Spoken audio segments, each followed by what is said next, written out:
ಒಬ್ಬ ದಾರಿ ಮೇಲೆ ಹೊರಟಿದ್ದ. ದಾರಿ ಬದಿಗೆ ಒಂದು ಮಲ್ಲಿಗೆ ಕಂಟಿ ಬೆಳೆದಿತ್ತು.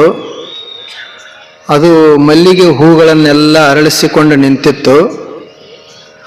ಅವುಗಳ ಸುಗಂಧ ದಾರಿ ಮೇಲೆಲ್ಲ ಬರ್ತಿತ್ತು.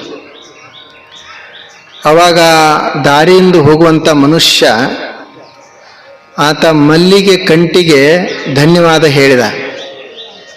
ಎಷ್ಟು ಸುವಾಸಿತ ಆದದೆ ನೀನು, ನನಗೆ ಬಹಳ ಸಂತೋಷ ಆಯಿತು, ನಿನಗೆ ಎಷ್ಟು ಧನ್ಯವಾದ ಹೇಳಿದ್ರೂ ಕಡಿಮೆನೇ ಅಂತಂದ. ಅವಾಗ ಅದು ಮಲ್ಲಿಗೆ ಕಂಟಿ ಹೇಳಿತು, ನಾನೇನೋ ಸುಗಂಧವನ್ನು ತಯಾರು ಮಾಡಿದೆ, ಬರೀ ನನಗಷ್ಟೇ ಧನ್ಯವಾದ ಹೇಳಬೇಡ, ನನ್ನಲ್ಲೇನೊಂದು ಸುಗಂಧ ಇತ್ತಲ್ಲ, ಸುವಾಸನೆ ಇತ್ತಲ್ಲ, ಆ ಸುವಾಸನೆಯನ್ನ ನಿನ್ನ ತನಕ ಮುಟ್ಟಿಸುವಂಥ ಕೆಲಸ ಗಾಳಿ ಮಾಡ್ಯದ, ಆ ಗಾಳಿಗೆ ಧನ್ಯವಾದ ಹೇಳುವಂಥದ್ದು ಹೇಳಿತು. ಹಾಗ ನಮ್ಮ ದೇಶದಲ್ಲಿ ಜ್ಞಾನ ಅನ್ನೋದು ದೇವರನ್ನೇ ತಯಾರು ಮಾಡಿದಾನ. ಅದನ್ನು ಇಂಥ ಪೂಜ್ಯರು, ಸಂತರು, ಶರಣರು ನಮ್ಮ ಎಲ್ಲರಿಗೂ ಮುಟ್ಟಿಸುವಂಥ ಕೆಲಸ ಮಾಡ್ತಾರೆ. ಅದಕ್ಕೆ ನಾವು ಅವರಿಗೆ ಧನ್ಯವಾದವನ್ನು ಹೇಳ್ಬೋದು.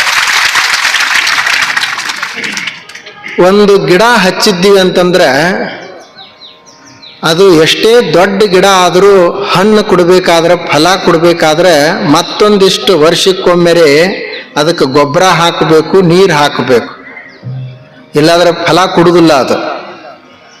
ಆಗ ಸಂತರು ಏನು ಮಾಡ್ತಾ ಇದಾರೆ ನಮ್ಮ ದೇಶದಲ್ಲಿ ಅಂದ್ರೆ, ಹಿಂದೇನು ಋಷಿಗಳು, ಶರಣರು ನಮ್ಮ ದೇಶದಲ್ಲಿ ಜ್ಞಾನದ ವೃಕ್ಷವನ್ನು ಹಚ್ಚಿ ಹೋಗ್ಯಾರ, ಭಕ್ತಿಯ ಕಲ್ಪ ವೃಕ್ಷವನ್ನು ಅವರು ನೆಟ್ಟಿದಾರ. ಆ ವೃಕ್ಷಕ್ಕೆ ಮೇಲಿಂದ ಮೇಲೆ ನೀರನ್ನು ಹಾಕುವಂಥ ಕೆಲಸ, ಗೊಬ್ಬರ ಹಾಕುವಂಥ ಕೆಲಸ ಎಲ್ಲ ಸಂತರು, ಪೂಜ್ಯರು ಮಾಡ್ತಾ ಇದಾರೆ. ಅದಕ್ಕೆ ನಾವು ಅವರಿಗೆ ಧನ್ಯವಾದವನ್ನು ಹೇಳಬೇಕು. ಒಂದು ಗಿಡ ಕಡ್ದ ಅಂದ್ರೆ ಏನು ಹೇಳ್ತೀವಿ ಅಂತಂದ್ರೆ, ಗಿಡ ಕಡಿಬಾರದು, ವಾಯು ಮಾಲಿನ್ಯ ಆಗ್ತೈತಿ ಅಂತ ಹೇಳ್ತೀವಿ. ಈ ಹೊರಗಿನ ಗಿಡ ಕಡಿದ್ರೆ ವಾಯು ಮಾಲಿನ್ಯ ಆಗ್ತದ.